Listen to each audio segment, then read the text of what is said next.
house at Northlands Coliseum in Edmonton. Let's meet the gentleman in charge of proceedings for this Game 2 in the NHL Soviet Series 85-86. The referee will be Kerry Fraser. And the linesmen, Swede Knox and Randy Mitten. The starting goaltenders for Central Red Army, 27-year-old Sergei Malinkov.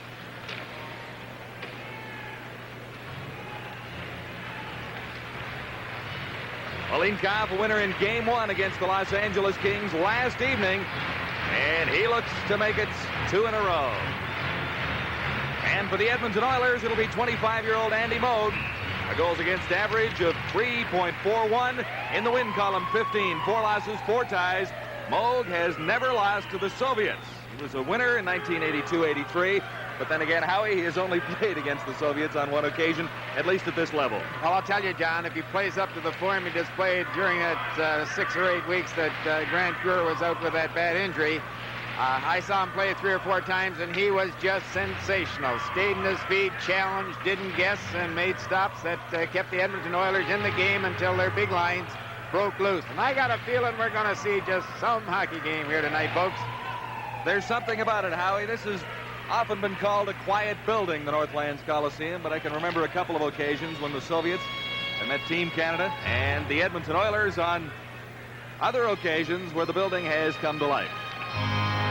Well, the Soviet games, as you said a moment ago, I think just brings out the best, not only in our players, but in our fans across the country. I listen to the national anthem being sung in most of the buildings across Canada, and everybody stands there and yawns. It's not like that in the United States, and it wasn't, folks, like that here tonight. Most of the people joined in and the singing of the national anthem. So let's go, guys. And I think you're going to be in for a great treat. The thing that you have to watch and appreciate more than anything else when you're watching that Soviet club tonight is their puck handling at high speed. They're just magicians with the puck, and if they live up to their reputation, particularly what I think about them, their passing is going to be great. It's a pleasure to welcome our American viewers tonight who are viewing us from coast to coast in the United States on ESPN. Underway at the Coliseum, Game 2 of the 85-86 series. The Edmonton Oilers tonight against Central Red Army. The Soviets forcing the Oilers into their zone early in the opening seconds of the game. Out there for the Soviets, Makarov, Tyumenov, and Krutov. Krutov is number 9. Up and over the boards, and a stoppage in play. And at the Soviet bench, the man in charge of proceedings is Viktor Tikhonov. How they say he's in a little bit of hot water back home for Soviets international play of late. I don't believe it for a second. Good hockey coaches, managers of people who can teach discipline and produce winning teams are just as scarce as Gretzky's. And the Soviets aren't dumb. They're not going to get rid of a big asset that they have. Soviets get it out across their line. That's Krutov, number 9, flipping it back to Gusarov. Now it's ahead on the right side to Tyumenov, and he can't get anywhere in the neutral zone. Coffey moves up for the Oilers to add a little pressure to the Soviets. Gretzky along the boards, banks it in just across the line, up and over the boards at the Soviet bench, and then amongst the spectators once more with just a minute gone in the opening period. Glenn Sather looks forward to these international confrontations. I'm sure fond memories of the Canada Cup last year, but he says he can learn just a little bit about how he might improve his team and his game plan and strategy by meeting clubs like this, and I guess that makes sense. It certainly does, and I'll have more to say about him later on. Just a great hockey man. Fogelin for the Oilers, rips it in, moving in for Edmonton. Ramo Suminen, number 25, McClellan, got it back for Fogelin, and Fogelin cleared it in behind the Soviet goal. Fedosov, number 2, got it to the line. It's out. Chance for the Soviets here as Baikov goes down, drops it back. Neatly played by the Soviets. And it was blocked out in front by Kevin Lowe. McClellan covers for the Oilers.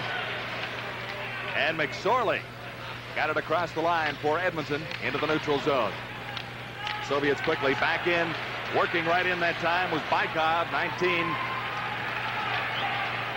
And Fedosov back for Central Red Army. His pass for Gerasimov, number 12. Still with the puck, Gerasimov to the Oiler line. Plays it out on the left wing. It comes back to Bykov. Fired wide. Gerasimov, number 12, forced back into his own zone. McTavish is out there for the Oilers, number 14, to the line. And the shot. Malinkov, an easy save. And he hangs on for a whistle. Face-off in the Soviet zone. Well, they tonight, folks, without a doubt, the Gretzky, Curry, and Anderson line are going to be the ones that are going to have to supply a heck of a lot of the offense, so the skating, the puck handling, and the chances on goal. It's the McClellan line, the McTavish line, and Rogers, and the supporting cast on defense are going to have to win this or keep the Edmonton Oilers close with their constant bodily contact. The second they go to a Soviet player and they don't finish the check and take the man, they're going to be in trouble. They're going to have to play the best checking game they've ever played in their life in order for them to win tonight. And there's a penalty coming up. Elbowing spotted by Gary Fraser down there. You didn't like the call, did you? I didn't like the call, but what I wanted to say is to be able to do all those things I just mentioned to go play the tough part of the game. Not the easy part of the game, but play it tough without taking penalties. And you can't take penalties without the Soviet club taking advantage of it. They have a great power play. Great puck control. It looked a little innocent, but the elbow was definitely up. Gretzky is out there now, along with Coffey and Curry and Charlie Huddy to kill out the penalty. Soviet power play, first advantage of the hockey game for the Central Red Army. Back to the Soviets. Starkiev. He's number 3.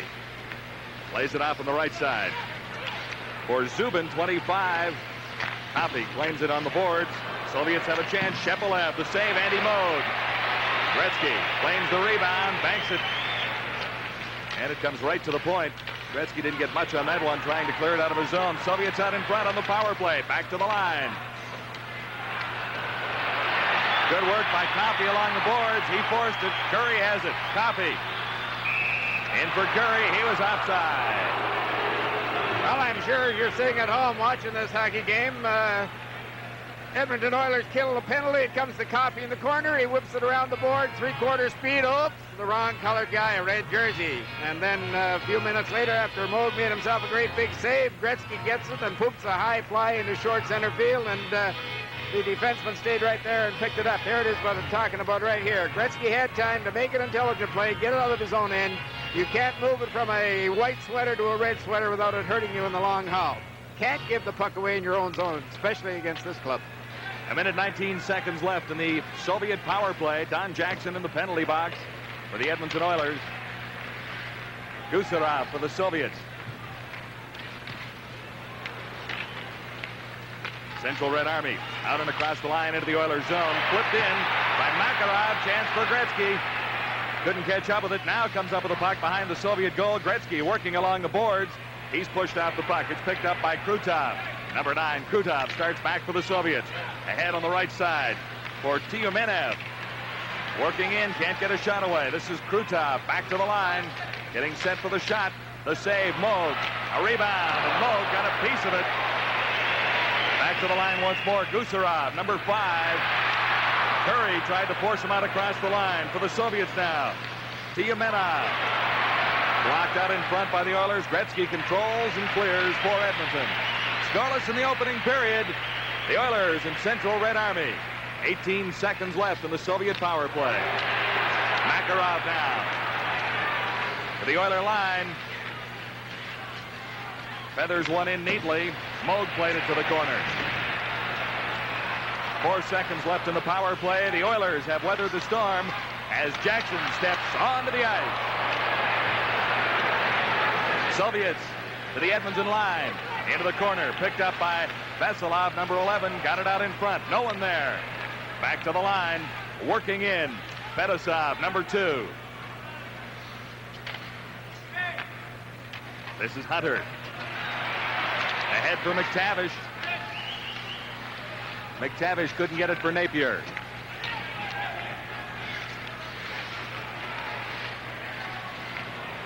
Soviets to the Canadian line, to the Oiler line. Vasiliev couldn't take a pass, number 23. Vasilov, number 11, couldn't hold it in for Central Red Army. And Fedosov is back for the Soviets.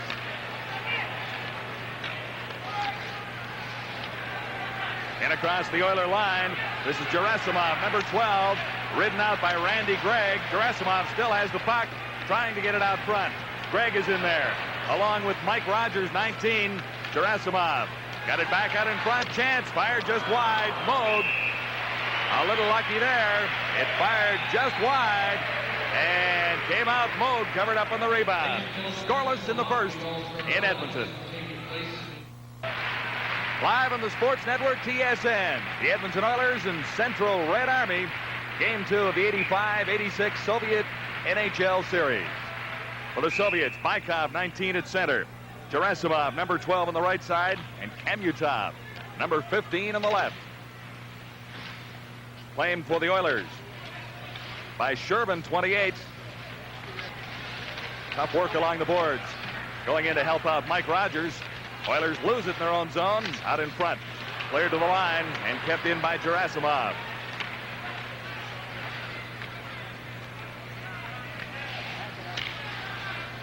Kamyutov to Bykov. He tried to get it out in front. That shot blocked by Mike Rogers. Dave Semenko for the Oilers, one man to beat. Semenko doesn't have a lot of speed, dropped it back, and the Soviets cover up neatly as Bykov turns around and heads the other way. Over for Kamyutov. Now Bykov in the corner, 19. Kamyutov goes in to help the Oilers come up with it in their own zone. This is Don Jackson for Edmonton. Tries a rink-wide pass for Shervin. Shervin couldn't come up with it. Kevin Lowe over on the right side. Semenko couldn't take a pass in the center zone. Icing called against the Soviets. They'll take it all the way back. Well, folks, we've got something to show you here that the Soviets will constantly try to do, and they're very, very successful at it.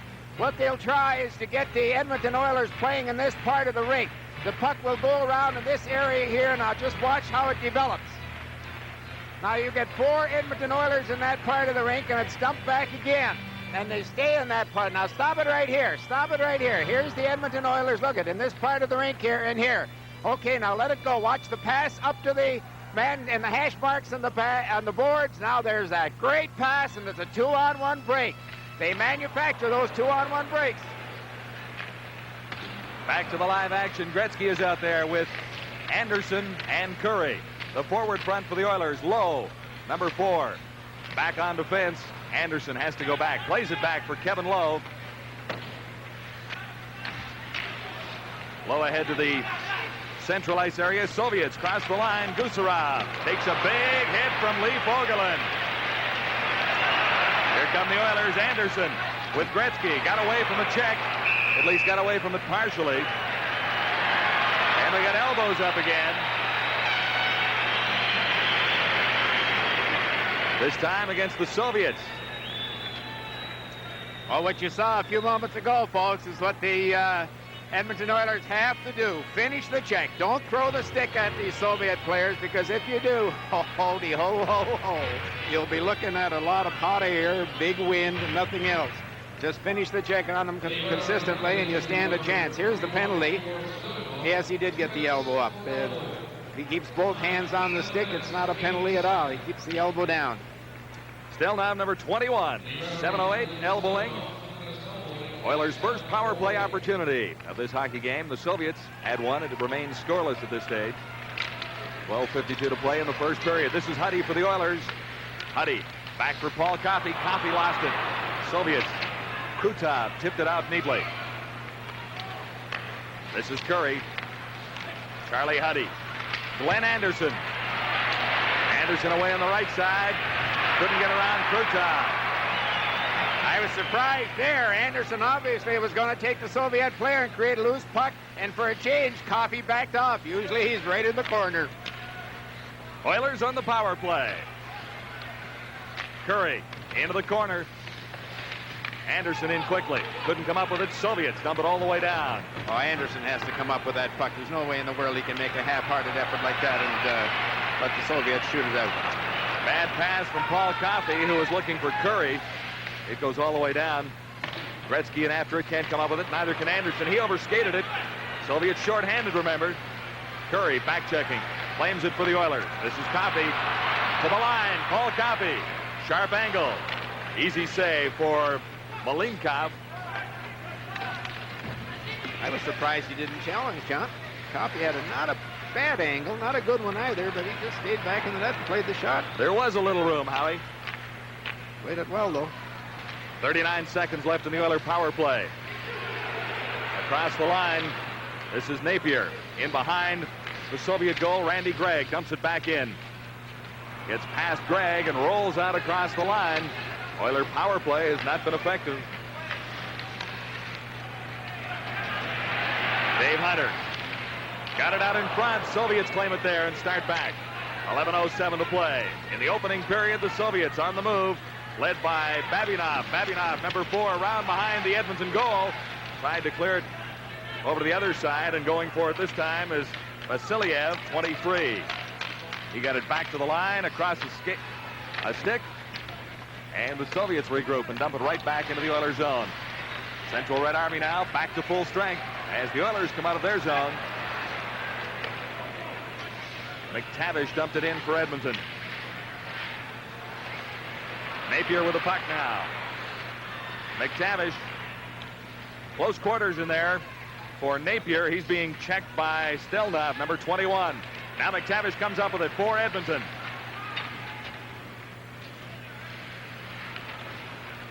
Hunter can't control it. Neither can Fogelin at the point.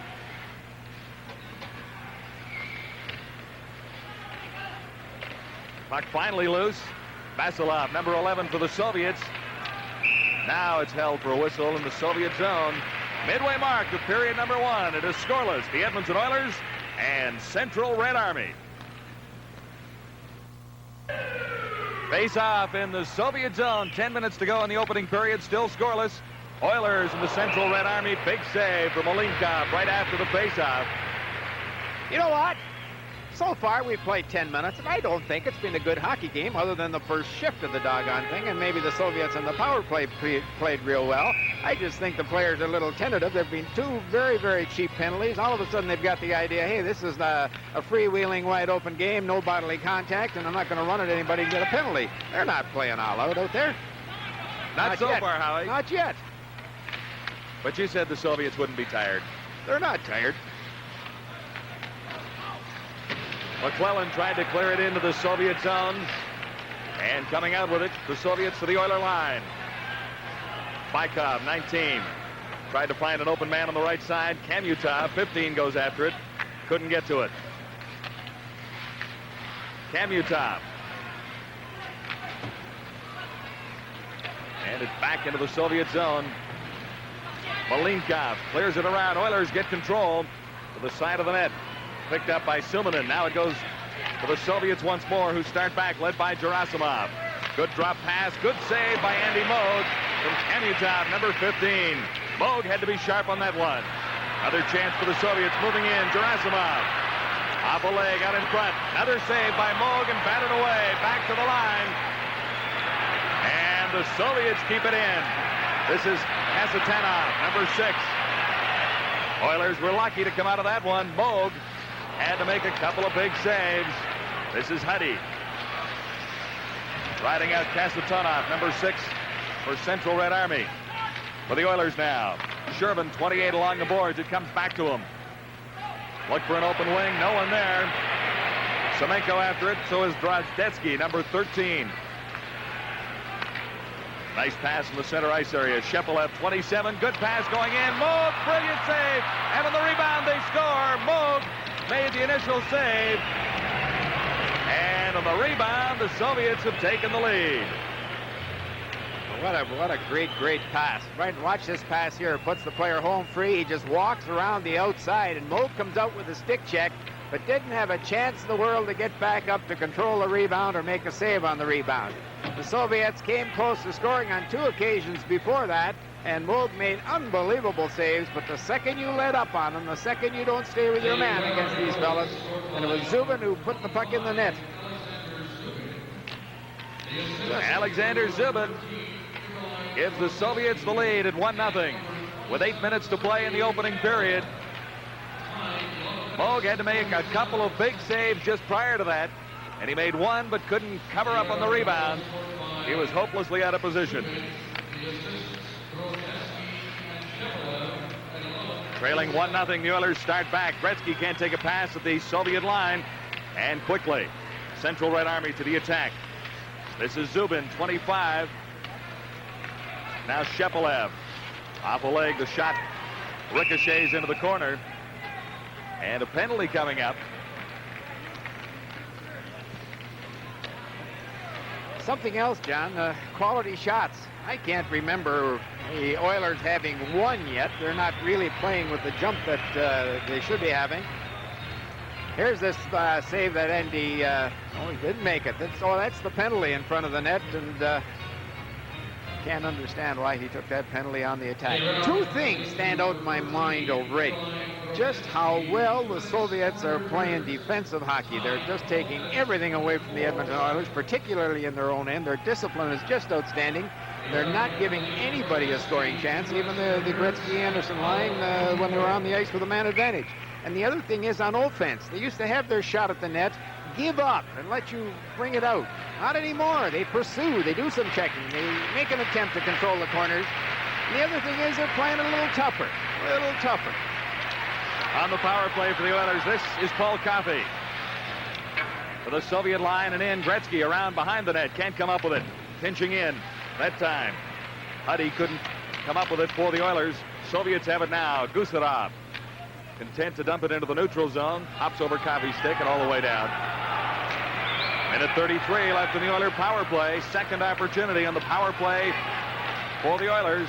This is Jari Kurri. Curry around behind the net. Anderson claims it there. Glenn Anderson trying to get it for Gretzky. That play doesn't work. Soviets are doing something that the national teams don't do. Usually on the power play, Gretzky gets as far as he possibly can from the action. The puck comes to him. The Soviets are putting someone with him. Coffey dumps it in once more. Gretzky is after it. Soviets dump it all the way down across Huddy's stick. And Moog has to come out of his net to play it. Makarov, 24, was in for the Soviets. Chance for the Oilers here. This is Hunter. Hunter left it at the line for Kevin Lowe. Lowe overskated it but controlled it. In for Gretzky behind the net. Gretzky back for Hunter. He didn't see it coming. And the Soviets able to clear it leisurely down the ice. Moog out to set it up for Randy Gregg. Hunter tipped it in. Malinkov had to make the save. Kept in at the line by Gregg. Couldn't take a return pass. He was out of position. Soviets missed an opportunity. Vasiliev, 23, had a chance. 14 seconds left in the Oiler power play.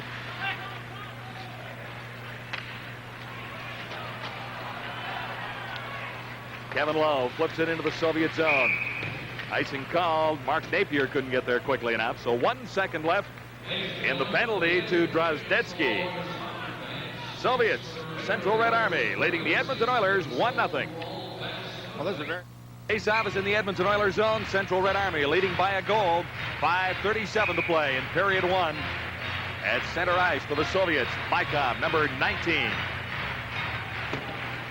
He's out there with Gerasimov, number 12. Kevin Lowe controls for the Oilers. McTavish got it to the Soviet line, but not across. Hunter has some problems. Now it's back for Lee Fogelin. Babinov, number 4 for Central Red Army. That pass goes astray.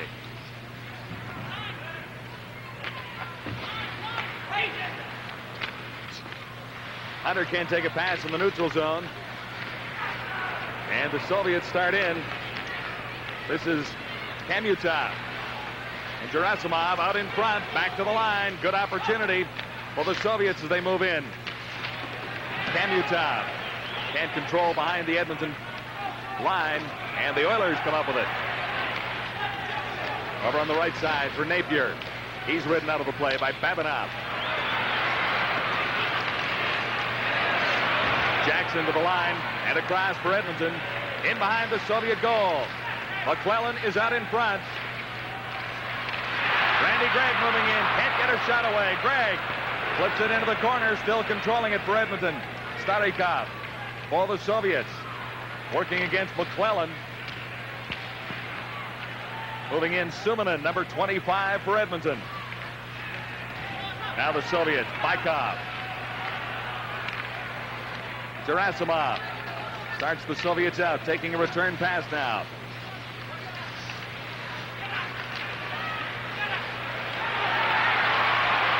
Suminen for the Oilers to the line of the cross, dropped it for McSorley. McSorley going in, takes shot, scores! Marty McSorley had some trouble with it too, Howie, caught up and escaped. Well, it was a great drop pass that held the Soviet defense right there. Watch this. You have two Soviet defensemen, particularly that left guy, chasing him as he cut across in front.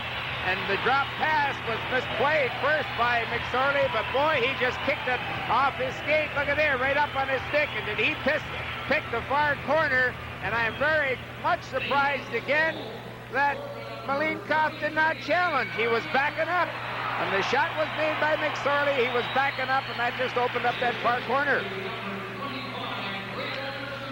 Suminen draws the only assist at 16-13. Greg gets one as well. I'm sorry about that. Suminen and Greg setting up McSorley. It is even at 1, period 1. Oilers come to life just a little bit with 3 minutes, 27 seconds to play in the opening period. It has been slow at times, but the Oilers have a little life after getting even at 1.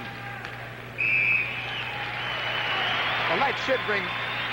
There's Paul Coffey, and folks, it's just a pleasure to do the amount of games that I do here in Edmonton and see this guy play. He's probably as good a skater as ever played in the National Hockey League, and there are times I say he's even better than the great Bobby Orr. He's a wonderful entertainer. Just give him 2 strokes and zip, zip, and he's gone. And he hits full stride in about 3 strokes at the very most. And then when he gets to the opposition's blue line, he starts to coast and passes everybody.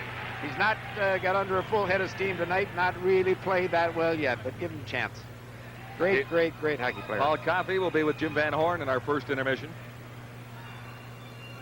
And one thing he can do, the knock on the guy, is that he can't play defense. That's not right. When he wants to, he can play defense, play well behind the blue line, as good as anybody. Semenko had a chance right from the face-off, didn't have anything on it, fired it wide. Soviets on the move once more. Makarov still has it, ridden out by Paul Coffey. Semenko got it out across the line, and it dribbled back in. Well, there he had an excellent chance to see Coffey's lateral mobility. He just made the turn, and that Soviet player put about 7 moves on him. And he took the puck off him and advanced it up to the Edmonton Oilers player in the blue line. He can transform the game from defense to offense as quick as anybody who ever played. The problem, I think, so far in this first period with the Oilers is they're putting sticks where bodies should go. The supporting cast really has to get out there and take the man. That's Lee Fogelin after it. Tiyumenov of the Soviets goes in, number 28. And it'll be icing called against Central Red Army. It is even at 1 with 2:47 left in the opening period. Victor Tiyumenov. How'd I do, Howie? Very good. I'll tell you what, I have trouble with his name, but he is quite some hockey player. He can skate, and another thing I've noticed is that the moves that the potential pass receiver has that he uses in order to beat the check. I just think he'd go, or to beat his check. You'd go cross-eyed watching them, and when you're sitting at home, just watch it if the camera picks it up. They're amazing. They don't give up without making 4 or 5 or 6 moves.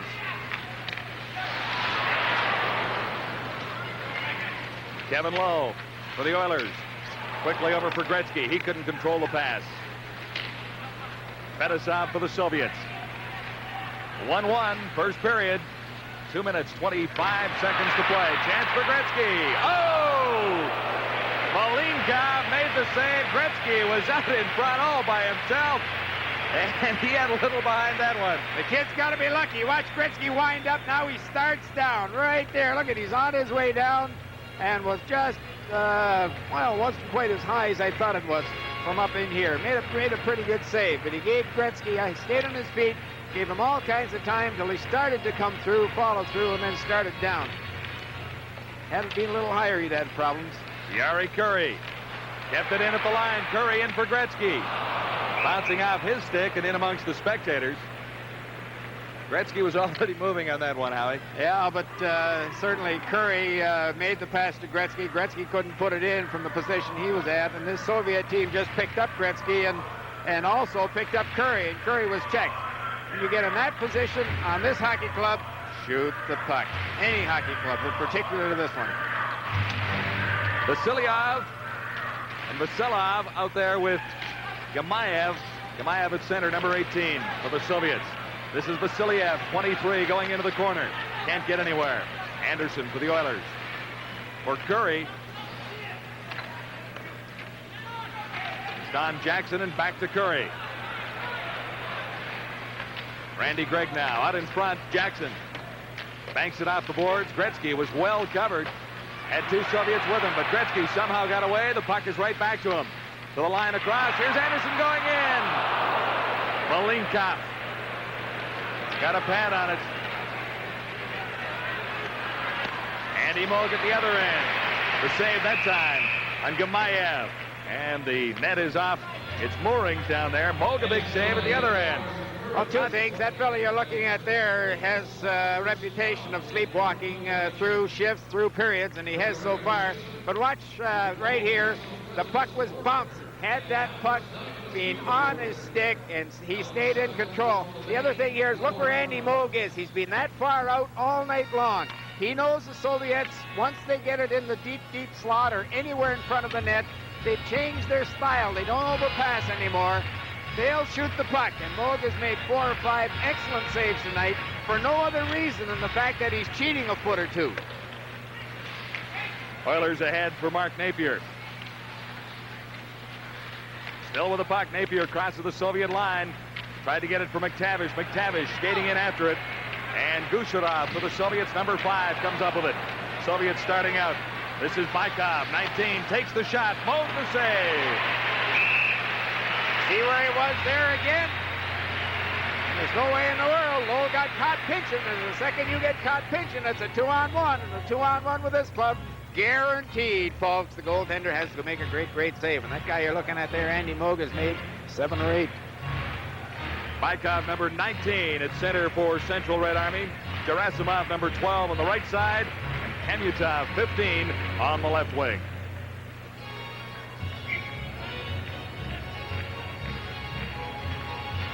Face-off will be to the left of Andy Moog. It's even at 1 with just a minute 3 seconds to play in the opening period.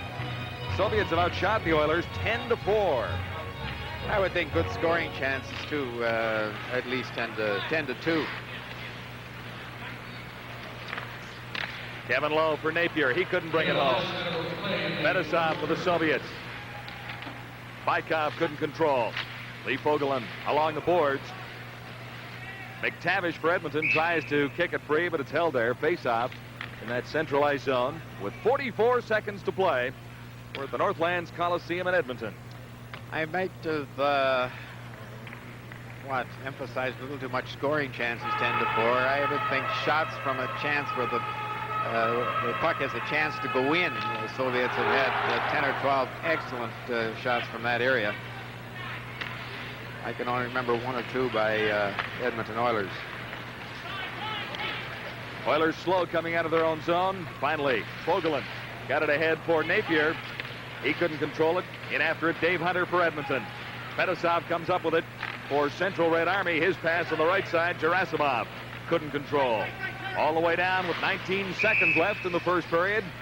And they'll take it back to the Soviet zone for one rather critical face-off at this stage of the hockey game. Well, I don't know. The Oilers haven't been too impressive in the Soviet defensive zone so far this evening. Again, I have to go back to the fact that, gee whiz, there never was any doubt about their ability to play the game with the puck, to play on offense. But they have sharpened up their game defensively to an extent now. They play defense as good as anybody. Jackson kept it in. That's Gretzky in behind the Soviet goal. 10 seconds left in the period, and that should just about wrap things up.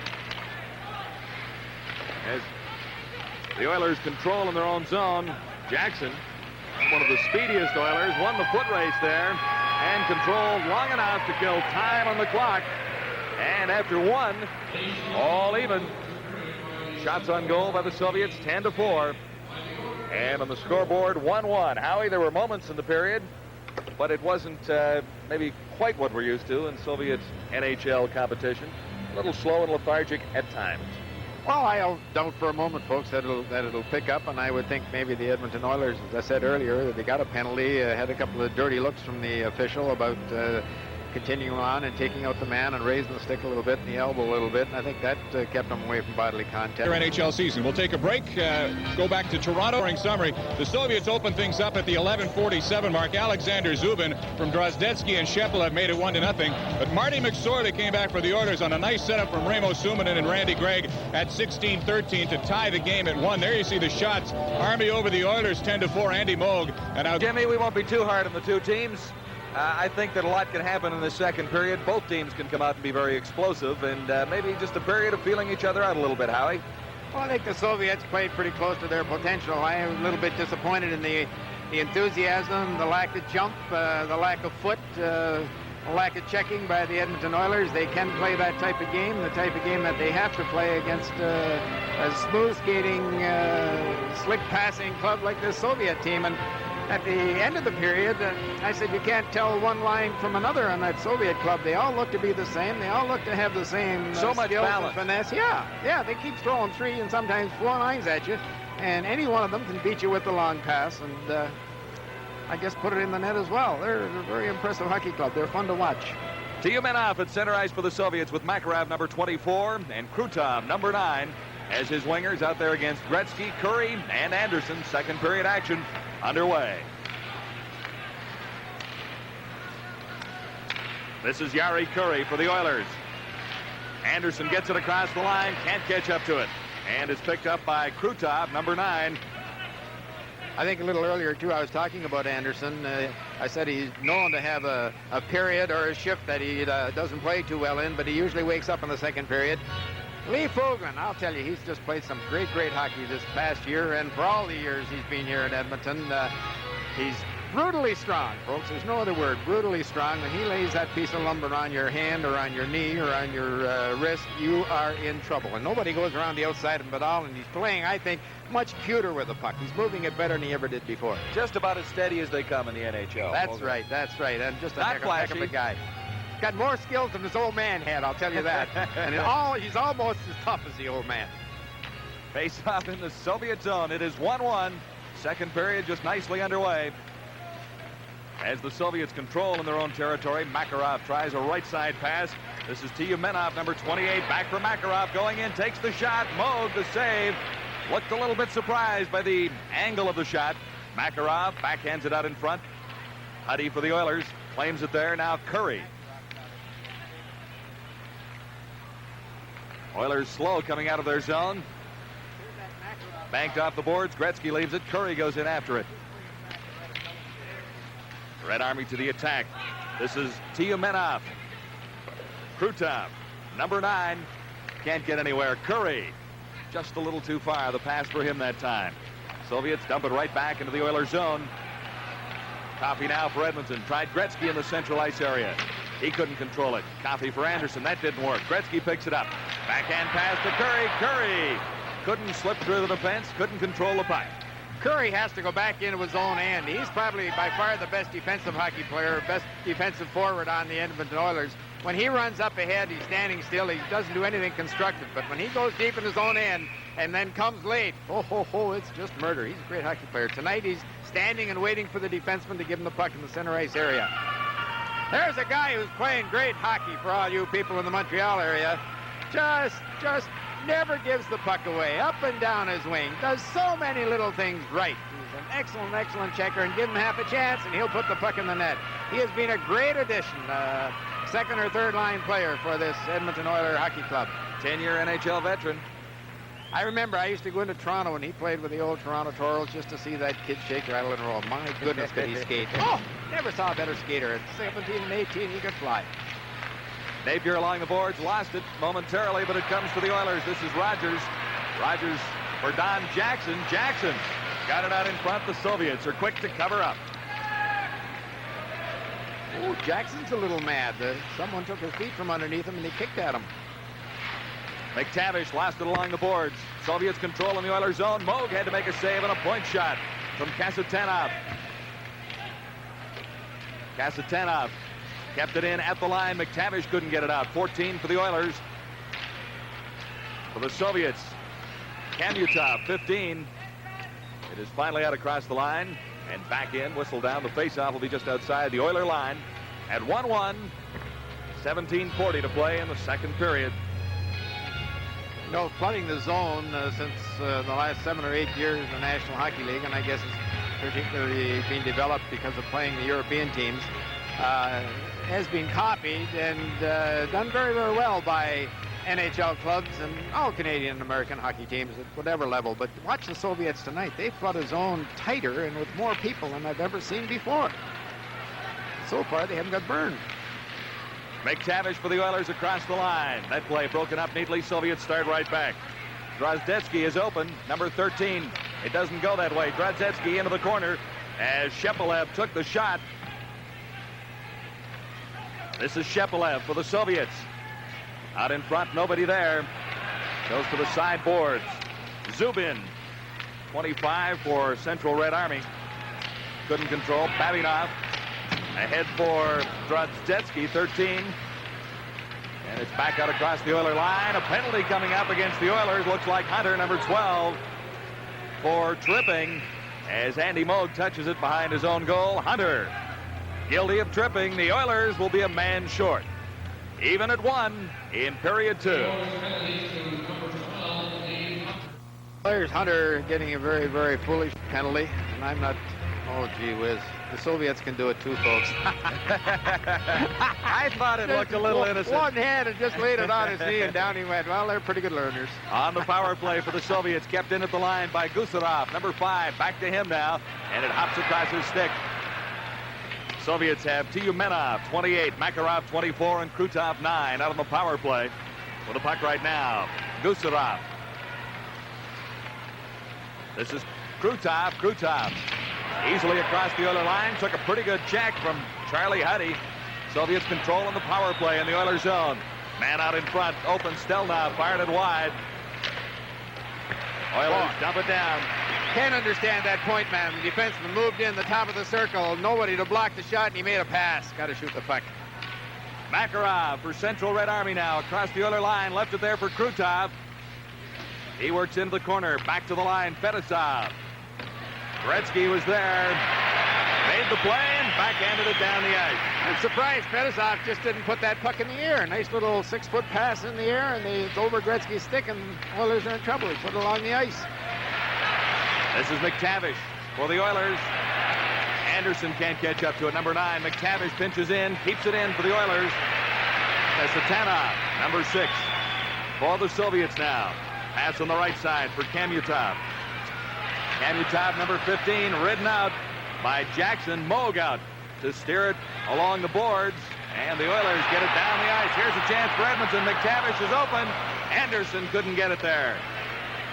Still couldn't. Fedosov. Now Kasatanov, number 6, plays it over to the right side.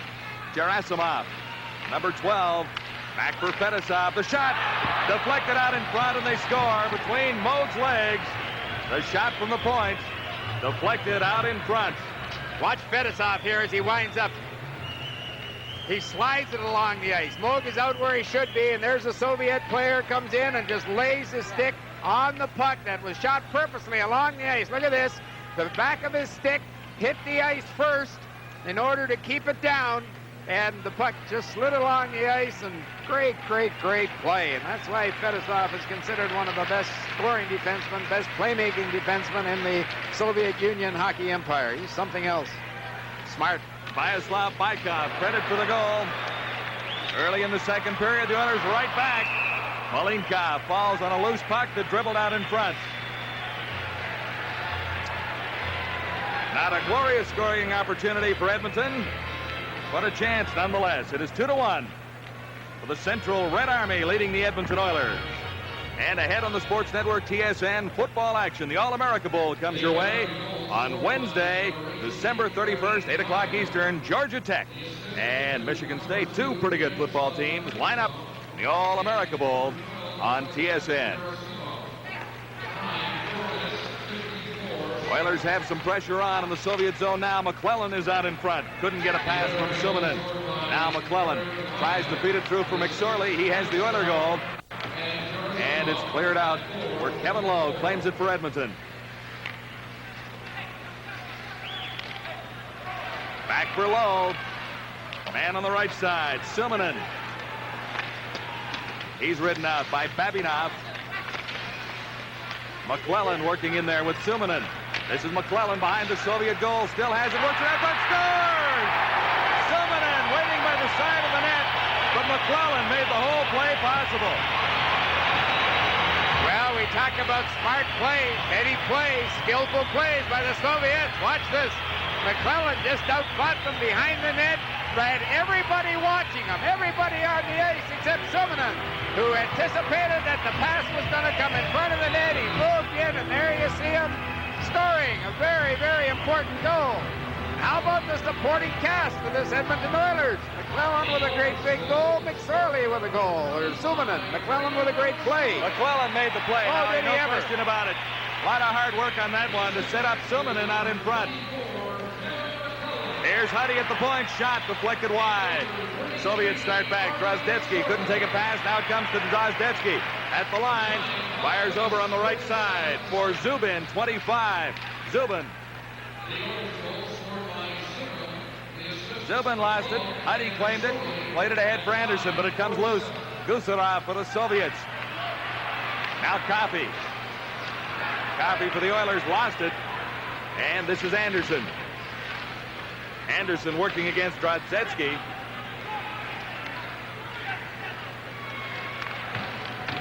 Oilers having difficulty getting it out of their own zone. Now it comes free to Gretzky. Gretzky down the right side.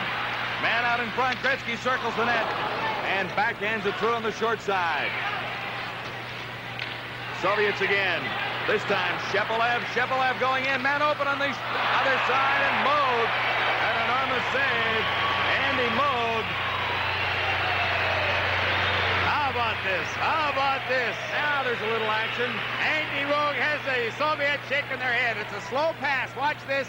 The fake, and you'll see Moog come open. Look at that great push-off his right leg, and he's able to stretch with the left leg and get it there just in time. Great, great save. Drozdetsky had the chance. And he put it upstairs. It's in. The only possible way it could have been stopped is for Andy Moog to get the pad along the ice, which he did do. That Drozdetsky is some pretty good hockey player, I'll tell you that, Big John. Out there for the Soviets now. Tiamenov gets the draw right back. Moog, a pad save. And the rebound is cleared. No penalty. Or is there? No, there isn't. It's gloved ahead. It was whistled down. The puck was gloved ahead. Another look. He just missed that save. There's the penalty. That's a bit of a dive, too, so we're even. 1-1. The Soviets, though, got a penalty for that one. How about that Andy Moog? Takes one away from Drozdetsky with his left leg, and then right from the face-off, off the same fellow with his right leg. Great, great save. This is Tiamenov. Tried to get it through for Makarov, 24. Couldn't. Has to retreat behind his own line. Fetisov is there. Long lead pass. And Krutov couldn't find enough skating room. Trailing on the play. Tiamenov the shot. Moog the save. Had to be offside by 4 feet. Soviets keep it in. This is Makarov getting set for the shot. That one blocked by Randy Gregg. Out in front. Moog goes down again. And blocked Kasatanov, who had skated out in front. And off the moorings. That's the reason for a stoppage in play. Dr. Randy Gregg played it smart. When he saw the puck, he missed it behind the goal line, went out in front of the net, and he just skated into the net and took it off its moorings. Yeah. There's the two-line pass. Look at this. All his feet were onside. If his feet count, fine. No doubt at all that both feet were one on the red line, the other one on the offensive side of it, or defensive side of it. But when he received the pass, the stick was 4 feet in the offensive zone, but who cares? Nothing happened, except everybody got mad at it. 2-2 in the second period. 12 minutes, 24 seconds to play. Oilers in control in their own zone. Costly mistake there by Kevin Lowe. He recovers fortunately as the Soviets keep it in. Kamyutov, number 15, working against Lowe. Now this is Gerasimov, number 12. Napier working in along the boards. It comes to Kevin Lowe for the Oilers. Lowe banks it once off the boards. Tried to get it for Dave Hunter. Fogelin moving up for Napier. Back to Fogelin. Soviets another chance. Kamyutov, 15. Back pass for Bykov. Bykov into the corner. Has it taken away by Fogelin and Lowe.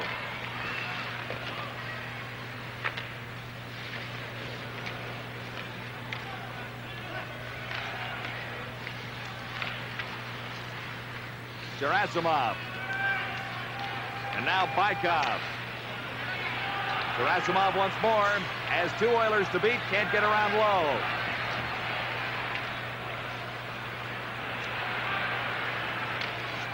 Hunter along the boards. It finally comes free. McTavish had a chance at it. Soviets back to the attack once more. Gerasimov into the middle for Kamyutov.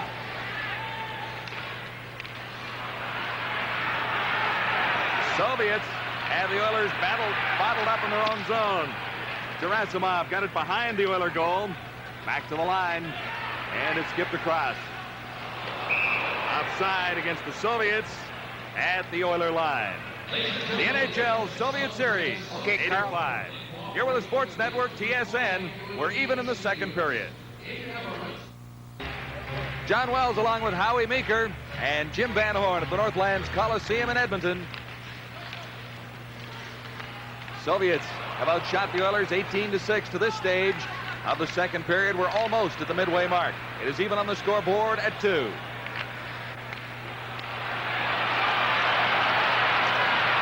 Paul Coffey flipped it into the Soviet zone. McSorley in after it, number 33. Oilers now in possession in the central Red Army zone. McClellan can't get to it. McSorley overskated it. McClellan tries again, and he's held along the boards. Finally picked up by Basilov for the Soviets. McClellan is down. Kept in. Shot from the point. That one off a post. The rebound. Great saves. But Malinkov coming up with a big save and the rebound that came bouncing right out. Well, the fellow you looked at there makes a pretty good save here. Again, he's not challenging and he's down unnecessarily. But look at, he stacks the pads and the Edmonton player was not able to get it up high. He went down in the first shot, shouldn't have, and almost paid the price on the second. Sergei Malinkov, 27 years of age. A winner in his first appearance on this tour in Los Angeles last evening. From the faceoff, Kasatanov got it to the line. It's out and across. Soviets quickly to the attack once more. Going right in. Moog came out and challenged the shooter that time as he cut down the angle on Shepelev. Out in front, Moog is down with Drozdetsky, number 13, standing in front. Moog had little choice. Well, here we want to show you the Soviets creating a little open ice and creating a pick at the same time. Just let it go a little bit further from here. Let it go, Carl. All right, stop it right there. Stop it right there. What's going to happen here is this player will come in and force the player to go back, but he'll create interference all the way. Now look at this, how he takes him out. There's the open ice and there's the pass, but the Edmonton defenseman cut across just in time to get a stick on it. Back to the live action after the faceoff in the Oilers zone. Randy Gregg got it to the line, not across. Zubin had it for the Soviets. Penalty coming up.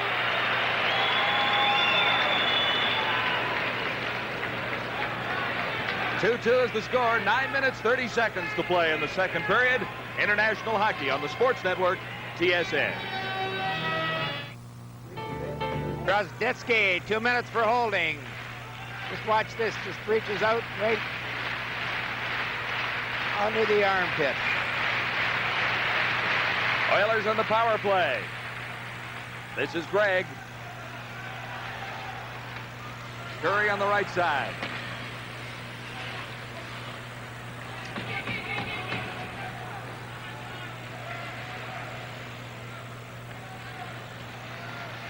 Here's Kevin Lowe for Curry.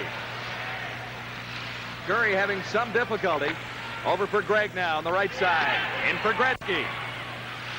Malinkov comes out of his net, steers it around, and it's cleared down by Central Red Army. Well, here comes the artillery, Coffey. Give him the puck and let him go. That's it. Give him the puck. I'll skate.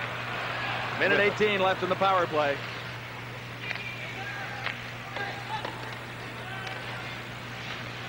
That's Anderson. Gretzky gets it up for Curry. Curry shot it just wide. And then backhanded the rebound out in front. Claimed quickly by the Soviets, who start back. This is Makarov. Down the left side, Makarov. Pushed off the puck by Huddy. Soviets playing shorthanded. Krutov couldn't control it. Here's Coffey with Gretzky at the line. Coffey left it for Gretzky. He didn't think it was going that way. Krutov backhands it down. 41 seconds left in the Edmonton power play. Coffey coughed it up. Soviets going in. Score! Bykov. Coffey made the miscue. Bykov walked in 19. Moog almost got a piece of it. But again, there's no way in the world you allow that back man to handle the puck and attempt to make a pass from that position. It wasn't a good pass on Coffey's stick. Coffey has to be behind the passer in that instance. And Bykov just went between the legs, found the 5-hole. It's a bad pass, but nevertheless, when you're making that type of a pass, whether you're a man short or 5 aside, folks, the pass receiver is behind you. If he's behind you, then you have time to adjust for the bad pass. It is 3-2 now. Bykov giving the Soviets the lead once more. They have not trailed in this hockey game. The Oilers have come back to tie it twice. Edmonton, McSorley offside at the Soviet line. Well, that's the type of goal that really costs the club when you have two of them with as much skills as both these teams have here tonight, and you get your goals on a power play, an even size, but when you have a power play and the opposition scores on you, that's the one that usually breaks your heart or ends up to be the winner in the long run. We'll see if that holds true tonight.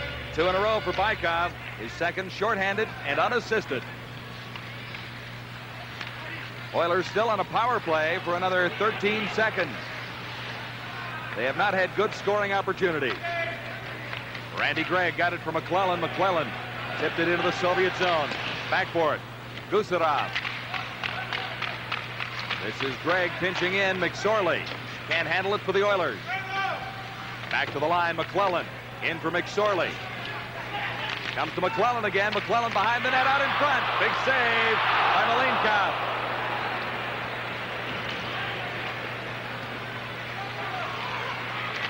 This is Suminen.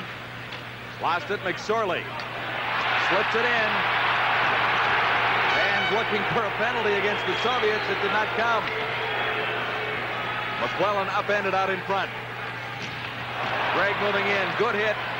But the Soviets dump it all the way down. Jackson touches. Faceoff goes back to the Soviet zone. Up to this point in the game, McClellan, Suminen, and McSorley are head and shoulders the best line for the Edmonton Oilers. And this pass goes to Suminen. He picks it up. He'll get it just off the right post, and he makes 2 excellent plays, but he's not able to get it upstairs. That isn't what I was looking for.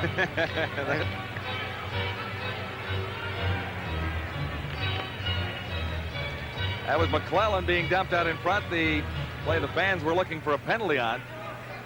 Slightly partisan crowd here at Northlands tonight, Howard. Hopefully.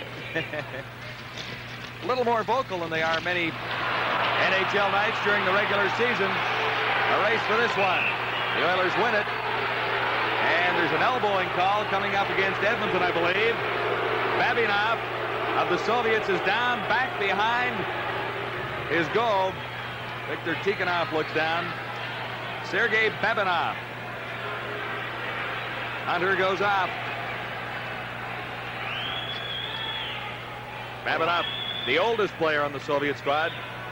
Hunter's been a step ahead of the play and a step behind the play all night long, and he hasn't made bodily contact with anybody, so let's take a look at what he does here. How can that be elbowing? I'm not Fraser. I'd like to see that again. I'm not so sure that wasn't anything but a fairly good check. The referee, Kerry Fraser, saw it in another way. I guess. Here's another angle. Thanks, fellas. Another angle.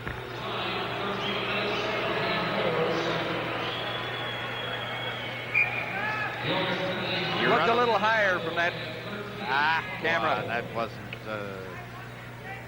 any kind of a tough check at all. He just run him into the fence nice and gently, and the Soviet player hit his head in the glass. On the power play for the Soviets, Tyumenov at center, 28 with Krutov on the left side. Makarov on the right wing.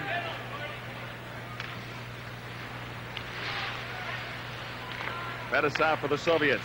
For Tyumenov. Now Krutov. Back for Tyumenov. Tyumenov working in. Plays it over to the other side. Man open at the point. That's Fedosov. Number 2 wide open back there. They go the other way. Right out in front. Moog blocked it. And it's steered aside by the Oilers. Soviets on a power play. Krutov. Back to the line. Fedosov. Back for Krutov. Into the slot and back for Fedosov, who moves in. Plays it for Krutov. He's checked. Good play as the Oilers get it to the line. And across. Not for long as the Soviets cross the Edmonton blue line once more. In for Makarov, number 24. He comes out with it. Makarov back to the line. This is Krutov. Makarov for Fedosov. Oh. Fedosov moves in, takes the shot. That one dinged off the post. Well, Fedosov is doing here what he does, I guess, with the teams back in the Soviet Union. He's got the players dipping and diving.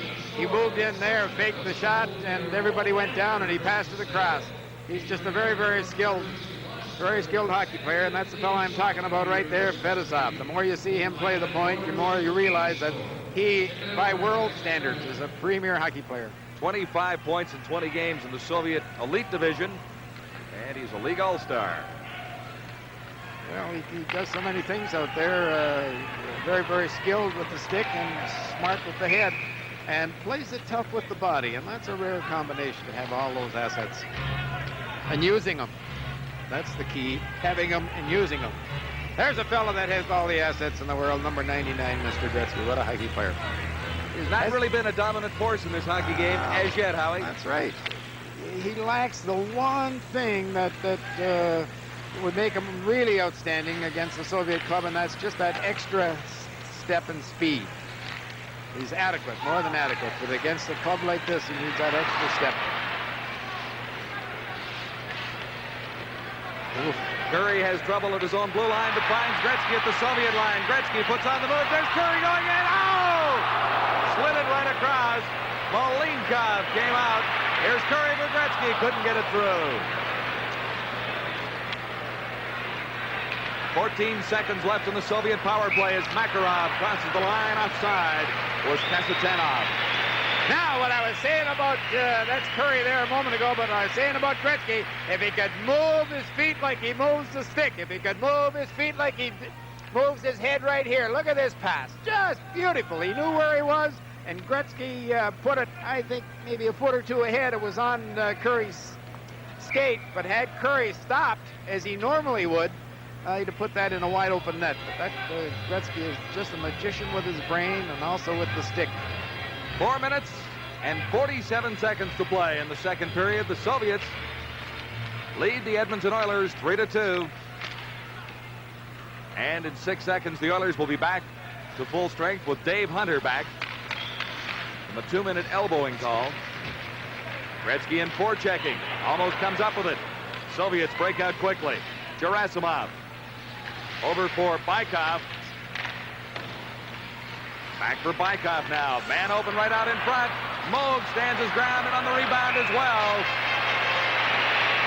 Good effort by the Soviets. Great effort by Andy Moog. You can't turn your back on any hockey player at any league, particularly here against the Soviets. And you'll see Coffey do it twice here. He'll get this fella off the puck. He'll come out and Moog will make just a great, great save and was very fortunate on the rebound. But here it is again. Just look at this. There was a little bit room up high on the short side as the Soviet player started to cross in front of the net, but Andy Moog made another big save. Moog foiling Kamutov, 15, and Bykov, number 19. Face off in the Oilers zone. Bykov losing the draw that time. It goes to Don Jackson of the Oilers.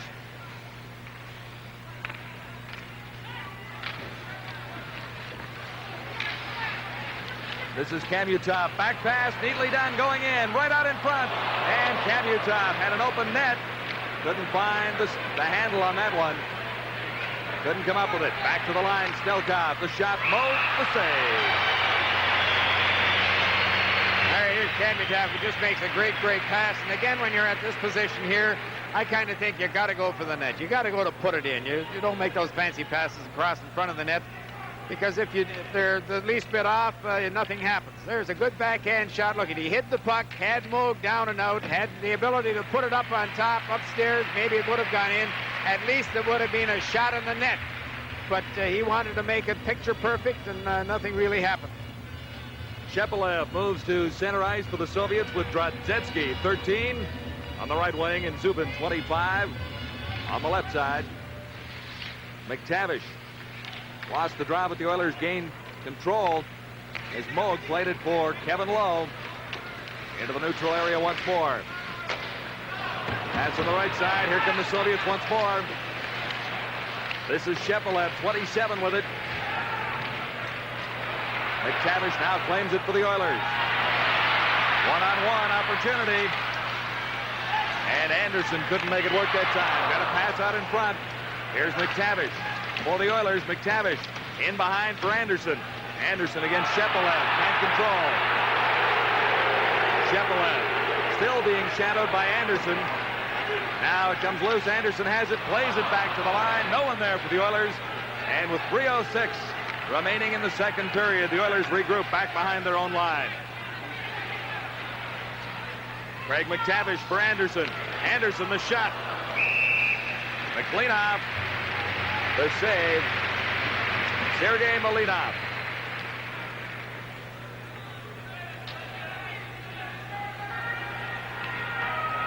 He's been a busy man.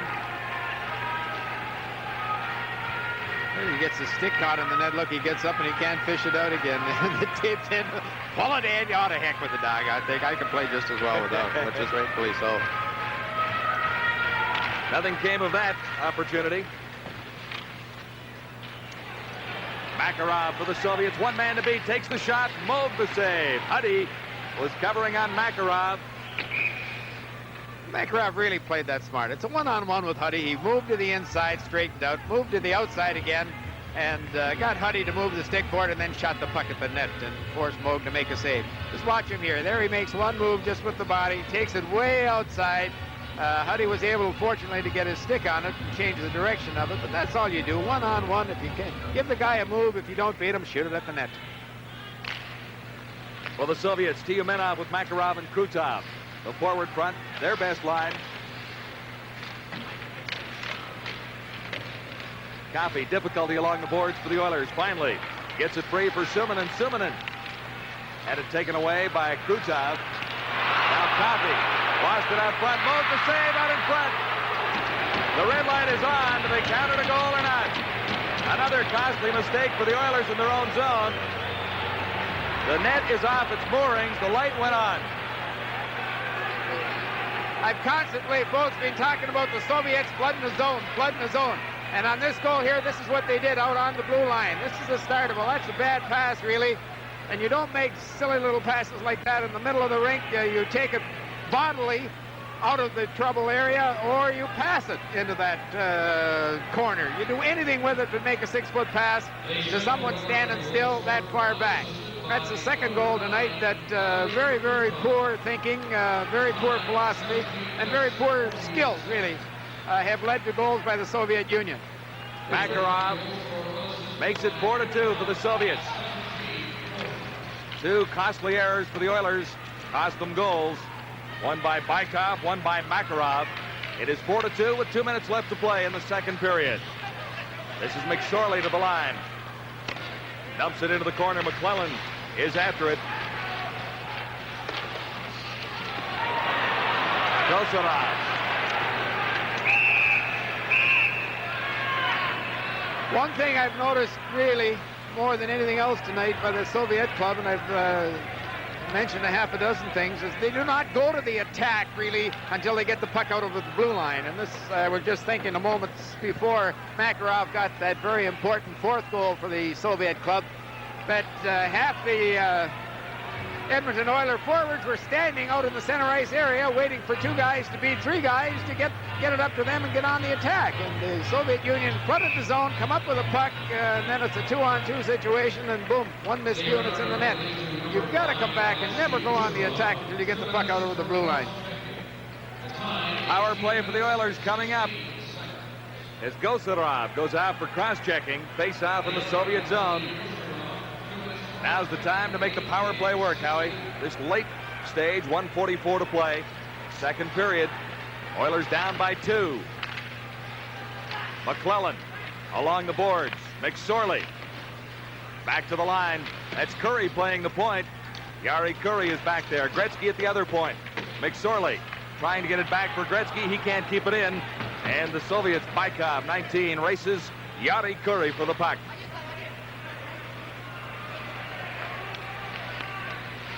Gretzky overskating it, just got it out across the line. The back pass, though, goes to Yari Curry, and Curry can't get across the Soviet line.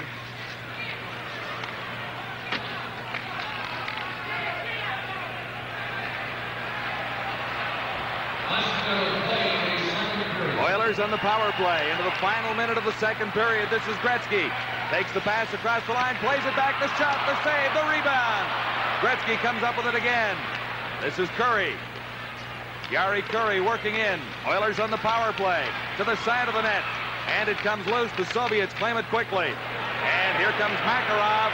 Makarov being trailed by Curry. Curry finally hauls him down. And a penalty coming up. Makarov. Here the Soviets go in again. The backhand shot by Bykov. The Oilers very disorganized in their power play. And a penalty coming up to Yari Curry. Makarov had the big chance. Curry hauled him down. Gee whiz, Curry is known by our standards as a pretty good skater. Not sensational, but Makarov and he started out almost head and head. And there again, there's a great save by Belenkov. But Makarov is really moving here, and Curry gives him one hook and gives him to catch up and give him the second hook. But the Soviet players stayed on that puck and stayed on it very determinedly. Just about had a chance to go to the backhand.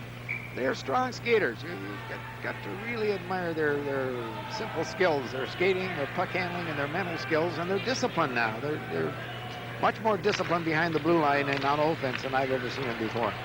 Central Red Army leading the Edmonton Oilers 4-2. Into the final 10 seconds now of the second period. Huddy to the Soviet line, gets across. This is McTavish. McTavish goes wide, trying to work it out for a shot. 2 seconds left, got it back to the point. No one was there for the Oilers, who will go to the dressing room after 2, trailing by 2. Mistakes. Well, I think the philosophy perhaps is a mistake. You have to know the Soviet club by their reputation is not going to give you any more than 4 or 5, 6 good scoring chances all night long. So you have to match them on defense. You have to match them on puck control. You don't think that Gretzky, Curry, and Anderson, and particularly Anderson, has been very disappointing tonight. But they're not going to go out there and get more than 1 goal, maybe 1.5, 2 at the very most. So if you're going out there to think that the Edmonton Oilers are going to get 1,400 scoring chances like they do night after night in the NHL, that... Scoring a pair of goals, his first one coming at 4:54, Ramo Suman, and then scored less than a minute later to tie the game at 2. But Bykov with an unassisted shorthanded goal at 11:56 made it 3-2. Then Sergei Makarov, another unassisted goal at 17:40, made the score 4-2. Shots on goal now, the Red Army over the Oilers 16-9 in that second period of play for a 2-period total of 26-13. There was a PM Eastern. That should be an outstanding hockey game. Now, for the third period play, here's John Wells and Howie Meeker. Well, Howie, what do the Oilers have to do to get back into this game and quickly? Obviously, they need a little more effort and a little more production from the big line, Gretzky, Anderson, and Yari Curry. Well, I think the guy that really has to take it and do what he does best, and I always seem to kill him. I told you earlier on what a great skater Coffey was, great puck handler, good playmaker. He's been plays well when he wants to behind the blue line. He's done nothing. He's played terrible behind the blue line, but he has to carry the puck. He has to lead them out of their own zone, and he has to beat somebody with his legs, which he can do, and get some Soviet players going after him. And yes, Anderson has to do something. Again, you never know about Anderson. When he comes to play, look out. There's none any better playing his position, which is all over the cotton picking ice. But anyways, the guy with the greatest balance and the guy with all kinds of scoring skills hasn't done anything tonight, and there's the Soviet player with a penalty. Well, there are two players in the penalty box.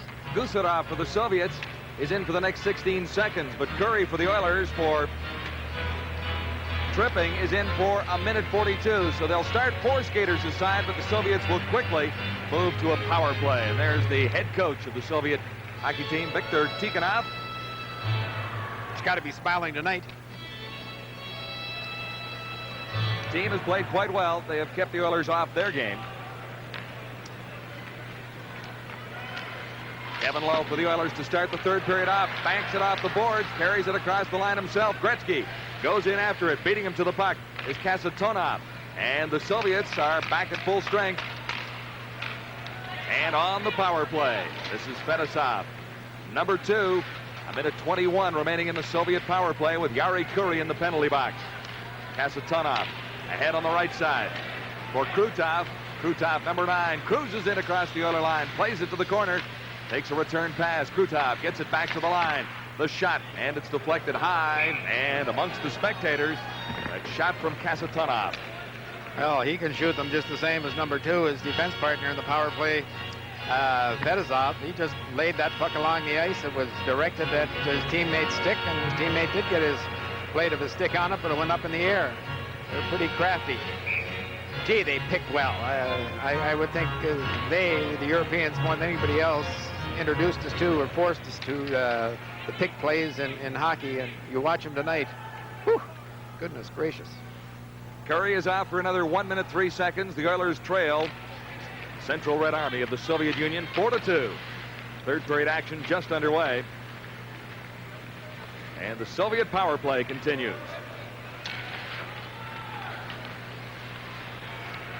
Fedosov, shadowed by Anderson. Plays it ahead on the right side. Goes too far. The pass intended for Makarov, number 24. And whistle down. It'll go back to the Soviet zone for a faceoff. I think the other thing you have to look for as you're watching this game at home, folks, is that the Soviet team try to and usually are successful at moving the puck to the fastest skater on the ice or the fastest player on their side. They don't, or very seldom, give it to anybody standing still. They'll tic-tac-toe it around, and all of a sudden it's on somebody's stick who's on the bill daily. Gretzky into the corner after the faceoff against 2 Soviet players. Gretzky has a broken stick. Soviets on the power play for 31 seconds longer as Krutov flips it into the Oilers zone. Moog can't come out to trap that one. McTavish played it to the line, couldn't get it out. Moog out of his net once more for Kevin Lowe. Lowe fires it around. McTavish can't poke it out across the line. Kept in there by Fedosov. Back to Fedosov, who goes to the other side. In close now for Krutov. Krutov had it go off a stick. Lowe was down. It deflected wide of Andy Moog in the Oiler goal. 4 seconds left in the penalty now. And that'll bring Yari Kuri back after this faceoff.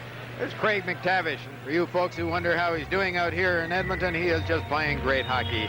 I've watched him pretty closely in the games that I've seen, and he's as harder working player as there is in the ice. He wants to make this club very well. But besides that, he's not a great skater, mind you, but he's got a low panic level. He hangs onto the puck to make a play. He'll take punishment to make a play, and he is playing extremely well here. Very, very smart, very courageously. Bykov for the Soviets at center, number 19, with Gerasimov and Kamutov, his wingers. Gerasimov on the right side. Face-off to Moog's left, and the Oilers are back to full strength as Curry skates into the play. Long pass goes all the way down. Gretzky trying to cut it off from the other side. Couldn't get to it ahead of Malinkov, the Soviet netminder. Now the Oilers control behind the net. Gretzky flipped it out in front. Claimed there by Kamutov, number 15. Soviets to the Oiler line. Kamutov has it taken off his stick. This is McSorley for Edmonton. Weak backhand into the Soviet zone. 4-2, Central Red Army leading the Edmonton Oilers. Charlie Huddy for McSorley along the boards. In for McClellan. McClellan is taken out of the play. Bykov. This is McClellan for the Oilers. McClellan, number 24, took a pass from Suminen, flipped it out in front, and the Soviets start back. Kamutov lost it. Gerasimov had difficulties. And well, I don't know. Are coming up. It can't be too many players on the ice, sure, but the guy has to be at the bench and out of play. The only one player touched the puck, and that was the puck carrier. A few moments ago, there's Tikhonov. He's complaining. I think he's got a legitimate beef. Anyways, Paul Coffey, as I said earlier, has to do what he does best. And the other thing is, on the point, on the attack, he pinches more and better than anybody else in the game. And for the first time in this contest a few moments ago, went in deep into the hash marks, adjacent to the parallel or to the face-off spot, threw the puck in front of the net, and it was almost tipped in. He has to do that, do it constantly. Now, mind you, count them. Count the red shirts, Howie.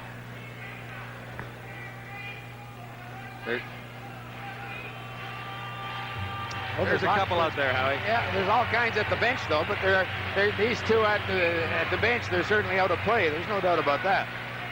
Had any of the ones in the vicinity of the bench touched the puck other than the puck carrier, sure, too many men on the ice.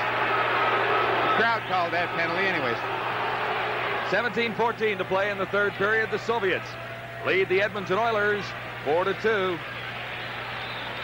These teams are quite familiar with each other. I was just going to say, Victor's writing it down. That's the last game that official's going to do in this series. Too many men at 2:46. Oilers power play. Gretzky, Curry, Anderson with Huddy and Coffey at the blue line. Anderson pushed off the puck by Fedosov. See, that Fedosov knew his teammate was coming. All he did is held Anderson against the boards and pushed the puck out for his teammate to come and pick it up. They have good communications. Huddy lost it to Krutov. Gretzky reclaimed it. Here's Paul Coffey. Coffey to the line. Went to the open side with a weak pass. Soviets start right back. Makarov, 24. Moog the save. It was likely wide of the target. Moog held on anyway. Well, again, Coffey did what he does best up through center ice, and then he got to the blue line, and he quit skating. He's got to go all the way. The fancy passes, the guys coming late, the Soviets have got them copper fast. They pick up the late-coming man time after time after time. Once in a while they miss. They're only human. But there's nobody open. You've got to beat somebody in order to create that open man. Coffey didn't beat anybody. Oilers on the power play, tipped dangerously out in front and claimed by Makarov for the Soviets, as the Oilers have difficulty getting this power play in motion. Now skate. That's it, go. Coffey for Anderson. Anderson dumps it in. Coffey pinching in. Comes up with it for the Oilers. Coffey over to the open man. Shot blocked by Fedosov. Huddy shot that time. Gretzky behind the net to the side of the net. This is Yari Curry for Edmonton. Back to the line. No one there. 57 seconds left in the Oiler manpower advantage. Coffey has it poked off his stick. Anderson working along the boards against Gamayev, 18. Makarov for the Soviets against Gretzky. Fedosov now. And back for Fedosov. Vasiliev, 23, has it taken away by Gretzky. Gretzky going in. Tried to backhand it out in front for Curry. It didn't work.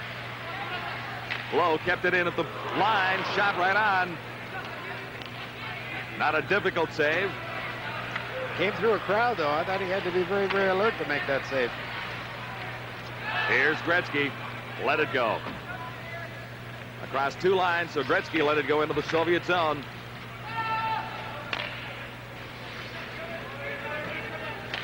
As Kevin Lowe touches it, icing called against the Soviets with 15 minutes and 9 seconds to go. Sorry, no icing called. McClellan.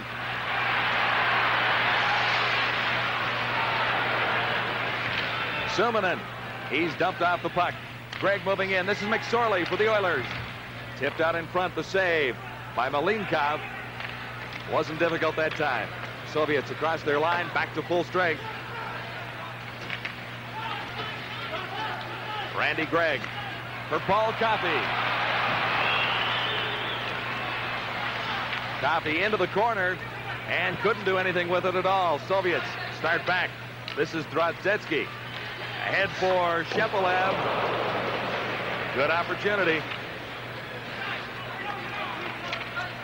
There he did what we talked about earlier. Just made that one move. Inside, outside. Take it as far away from the body as you can and shoot it. And he hit the post. It was on, it was in.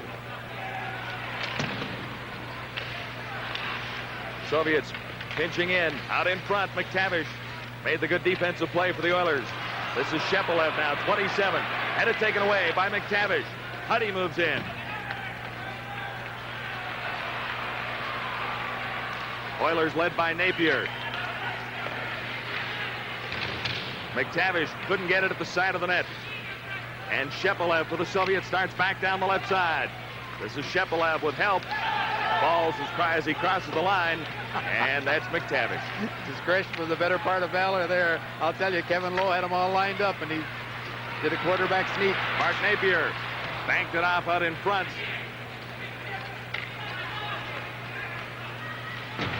Fetisov taken out neatly by Kevin Lowe. Loose in the Oilers zone once more. And fired just wide by Kamutov, 15. Kamutov dumping it into the Edmonton zone once more with 13:06 to play in the third period. Low for the Oilers. Headman pass for Gretzky. Not quite. Gretzky got it out in front. And there, Kasatanov started the Soviets back. 2-on-1 for the Soviets. Dangerous play here. They move in. Moving right out in front. The shot fired just wide by Gerasimov. The 2-on-1 played almost perfectly until the shot was taken. Fetisov clears it in. Moog sets it up. They're doing a pretty good job on Gretzky. Now it comes loose for Gretzky.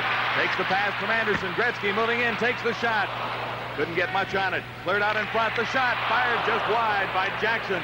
29 for the Oilers. And there's a penalty called by Kerry Fraser. 4-2. The Soviets leading the Edmonton Oilers. 12 minutes, 16 seconds to play in the third period. Is getting a little high as Kasatanov goes off for 2 minutes. The Oilers go to the power play. There's the left elbow sliding in. So the Oilers with a power play have McClellan out there at center. He wins the draw back for Coffey. Coffey moving in. Paul Coffey, number 7 with the puck. Had it roll off his stick. Babinov. But the Soviets claimed it but couldn't get it out. Oilers on the power play. It's kept in by Suminen. This is McClellan with Coffey. Coffey the shot. And the net off its moorings. No goal. The red light did not go on as the Oilers moved in and had a pretty good scoring opportunity, but Malinkov made the save.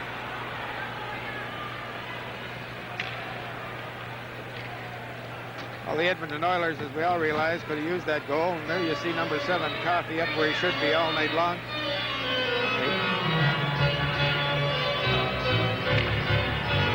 I'm not sure. Let's see that again. There's the save. And he goes down. That's off. And there's Coffey putting it in. Yep. Yeah. Good call. No goal. Well, that fellow you're looking at has had a miserable night both with his legs and with the stick. He's time and time again had the puck and moved it from his forehand to his backhand and lost it and lost it and lost it and constantly got his team in trouble on offense and just been horrible behind the blue line as well. Oilers continue on the power play for another minute 39 seconds with a face-off in the Soviet zone. Coffey is at the point. Gretzky has the other point.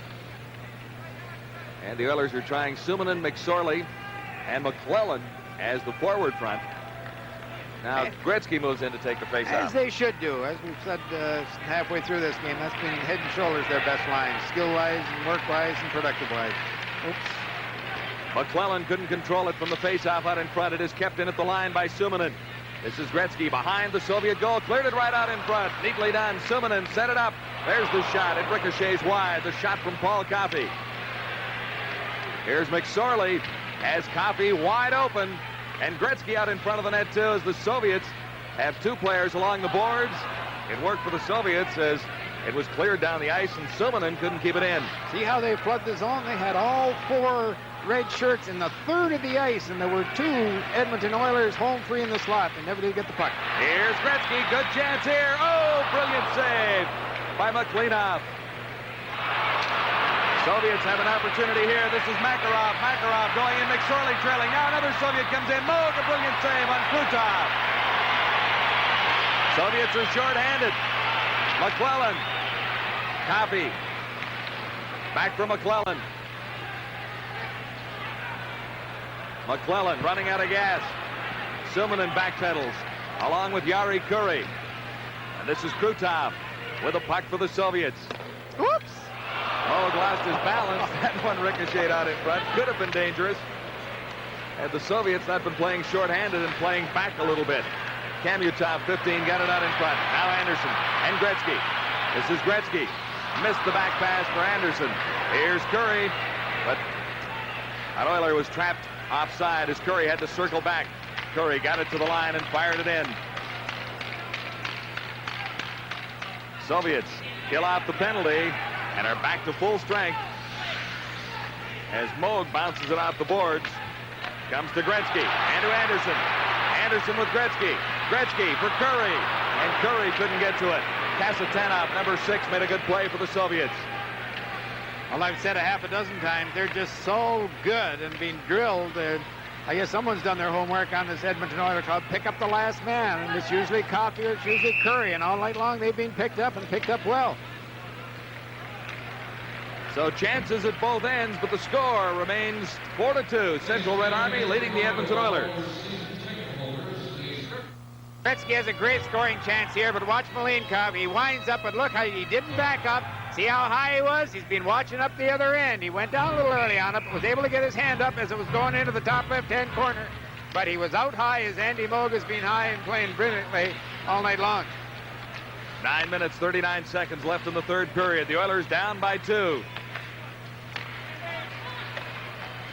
Napier, good pass.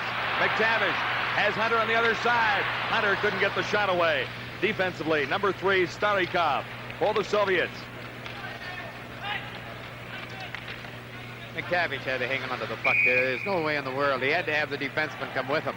It was a 2-on-1 break, and he just went wide and threw the puck across to Hunter, and the defenseman made one move, and he was over there covering him. McTavish had to go wide, had to try to beat the guy, had to draw him to him, and then give it. He didn't come to him, go in and put the doggone thing in the net. I think these guys are not used to a game with this high a pace. And I'll tell you something, the fellow you're looking at there has never had so much ice time as he's getting tonight. 99% of the time it's Gretzky's line and Gretzky with another line and then Messier's line, and you're in trouble. But not tonight. They've handled the big guns extremely well. McTavish at center gets the drawback for Jackson. He fired it wide. Big shot, big drive. Randy Gregg moves in to keep it in the Soviet zone. Not for long. This is Jackson in a race.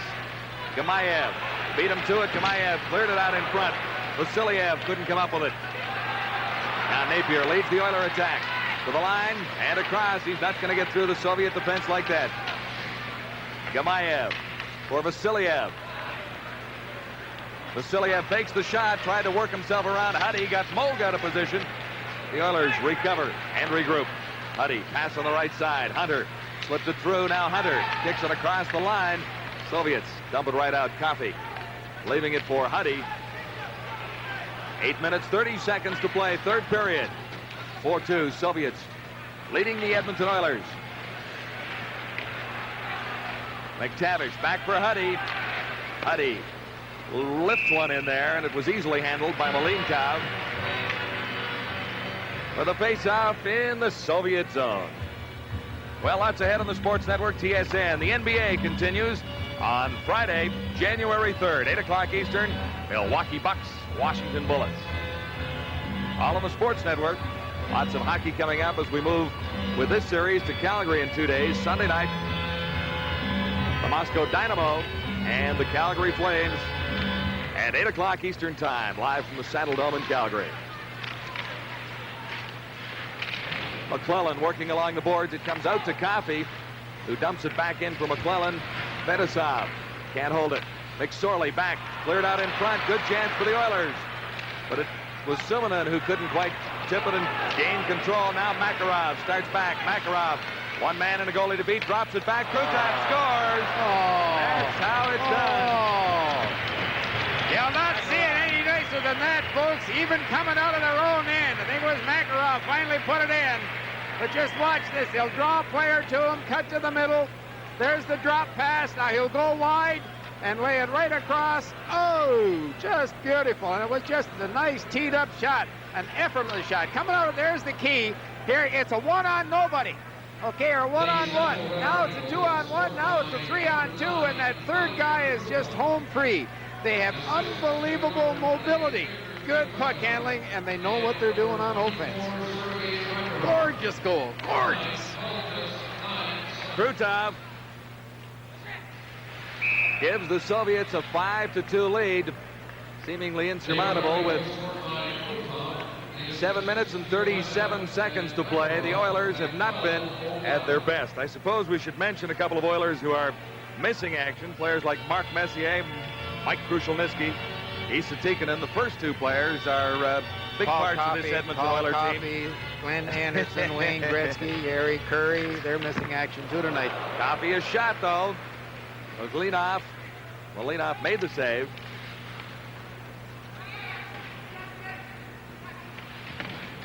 McSorley working along the boards. The Soviets come out with it. This time it's Gerasimov, number 12, still hanging on. Headed back to the line. Gerasimov now to the Oiler line and across, got by McSorley, couldn't get by Charlie Huddy. 5-2, the Soviets lead the Edmonton Oilers. The Central Red Army team, number 1 in the Soviet Union.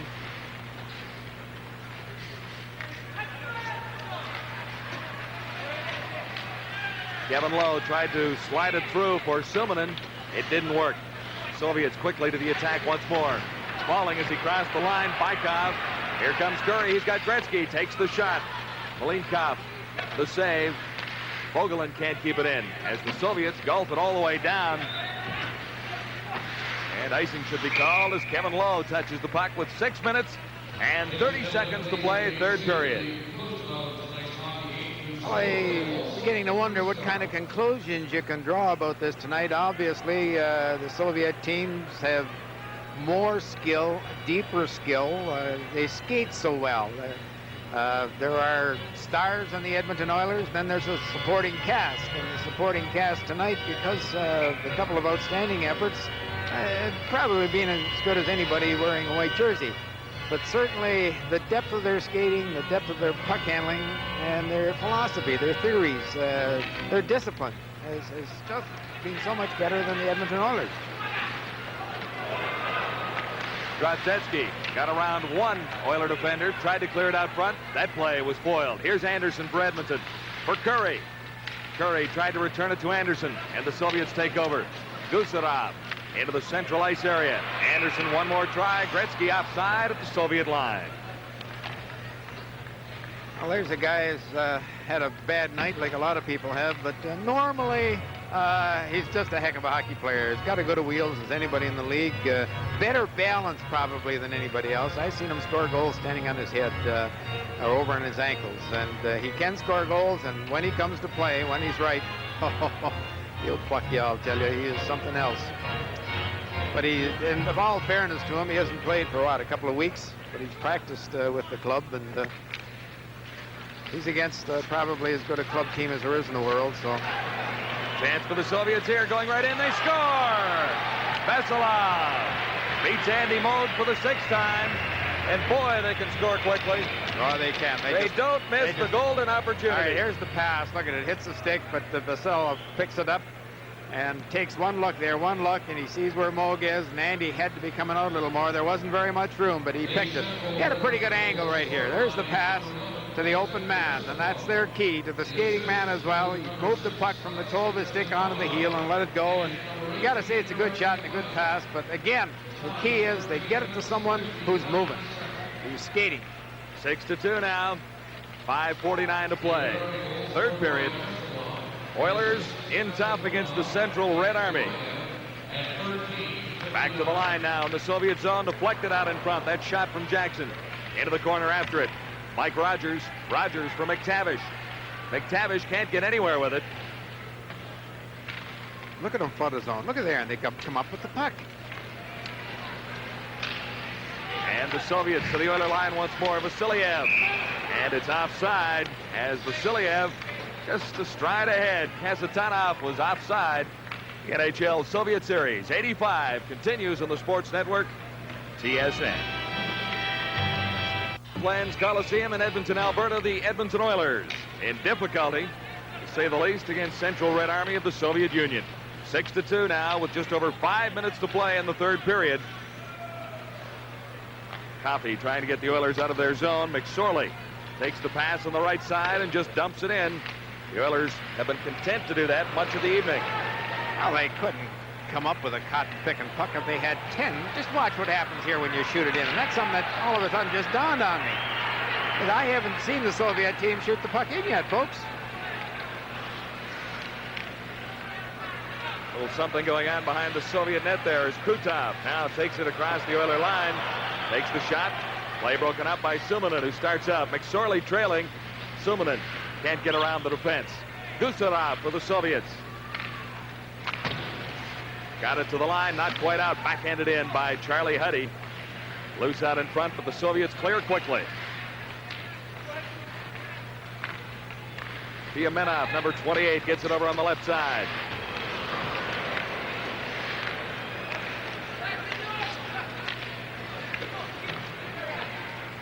At the Oiler line and across.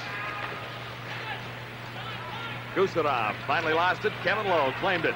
This is Curry. He's got Gretzky out there. The pass just failed to materialize as far as the Oilers were concerned. Part of the story tonight, Howie. The Oiler passing game has just been off a little bit, hasn't it? That's right. There's absolutely no doubt about that at all. I've not seen the Oilers handle the puck. There's Gretzky out in front. Tried the backhand. Anderson picked up the rebound. 6-3, but there's a long way to come back for the Edmonton Oilers. Gretzky, that patented move out in front. Anderson had the rebound and beat Malinkov. Well, Malinkov will make a great save here in Gretzky, but he's down again. And now look at Anderson. Anderson cuts across. He has one skate on the ice, does a pivot. Now Gretzky hangs on, comes out in front. There's the backhand, and Malinkov makes the save. Anderson outfought his check, picked up the puck, and like I've seen him do so many times in this building and all over the league, do a fancy spinorama or on one skate and put the puck in the net. He's got, as I said, very often tonight, his balance on skates is amazing. 6-3 now. 3:35 to play. But his effort tonight, his physical effort and his skill effort hasn't been close to his normal performance. Oilers moving in with a little more enthusiasm now. McTavish has difficulties behind the net. Napier can't get to it. And here come the Soviets once more. A long pass on the right side. Gerasimov.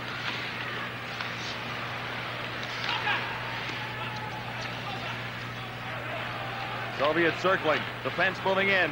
Loose to the Soviets. This is Gerasimov again, number 12. Somebody better finish a check on those red turkeys out there. I'll tell you something, they're going to be in trouble. You can't force them off the puck and not stay with them.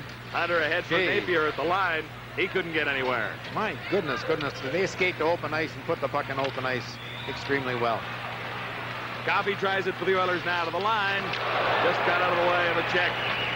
6-3. Oilers trailing the Soviets, this Central Red Army team. And you were right, Howie. They don't look very tired after playing in Los Angeles last night.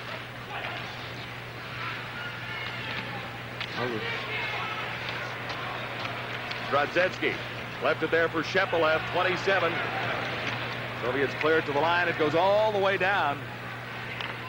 Malinkov out to set it up, plays it ahead on the right side. It is now back for Babinov, number 4. Good check from McClellan. Zubin. And Shepelev now, 27. McSorley for the Oilers, for Gretzky. Lots of ice. Gretzky around one man, Starikov. Over for Sumanen on the left wing, and that play didn't quite click for Gretzky or Sumanen. Here's Kevin Lowe. Lowe tried to feed it through for Curry. That not quite. Vogelin banking it off the boards for Gretzky. Gretzky trying to feed it through for Anderson.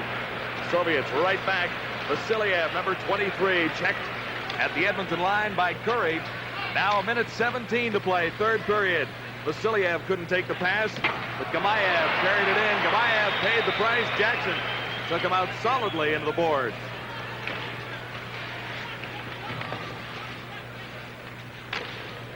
Gretzky chops it out, can't get it across the line. Trickles across. Vasilov, number 11. Soviets back to the Oiler line and working in the shot. Moog the save. That time on Gamayev, number 18. Here's Gretzky. One last chance for the Oilers to make it a little more respectable. They trail by 3. Down to 30 seconds left in the period and the hockey game. Did you see that pass a moment ago? Just something else. Krutov to Timonen. Soviets to the line once more. Kasatenov takes the shot. Moog the save. He had nowhere to go with it, so he held on. With 16 seconds to play, there'll be a face-off in the Oilers' zone. And that man, Viktor Tikhonov, has to be pleased with the results of his North American tour so far. How would you like to have the problems he's got with all that skill? That's like Lynn say they're having problems in the National Hockey League. They got to enjoy life. It's great fun for them to be involved in the game with all the skills that they have at their command. And normally when the Edmonton Oilers skills are going, look out. They do the same thing to teams in the National Hockey League that the Soviets are doing to them tonight. Now they know how it feels. Time running out. 15 seconds to play. The shot. Moog is bounced on his backside, but the shot didn't get through that time. Hunter goes to the far side. Napier gets across the line, feeds it through for McTavish, and he couldn't control it. That's going to be the old hockey game as the Edmonton Oilers go down to defeat in a hockey game where a few Oiler mistakes cost them dearly. Malinkov, Sergei Malinkov, has won twice in a row in North America, over Los Angeles last night and over the defending Stanley Cup champions this evening, both by 3-goal margins. Well, you saw the game played this evening, folks, as it should be played. A team with 4 lines and of skilled hockey players, and the same on defense. All skate extremely well, all handle the puck, and all very well disciplined. That's the key to me, how disciplined they were. They played on defense like they had to and on offense like they can. Central Red Army coming up with a 6-3 victory over the Edmonton Oilers. The Oilers a little off their game tonight, to say the least. Without Andy Moog, it might have been much worse. The Oilers may point to a few injuries to say they are not the hockey team that they will be a couple of weeks from now when the likes of Mark Messier get back. There were a lot of errors out there as far as the Oilers were concerned, and you see the salute from Central Red Army as they walk away for their second victory on the North American Tour. Sergei Malinkov has his second win in North America. The Oilers outshot 32-24. The NHL Soviet Series 85 on the Sports Network. We'll be back for a recap after this.